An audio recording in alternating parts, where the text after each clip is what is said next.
घिसिङ रविलाई नचलाऊ बालेन शाह गुलमान घिसिङ रविलाई नचलाऊ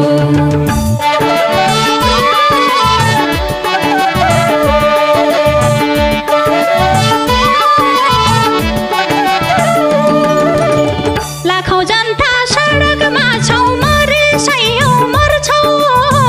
लाखौं जनता सडकमा छौ मरे सयौं मर्छौ देश गाउन लड्छौ हामी कहाँ पछि पर्छौ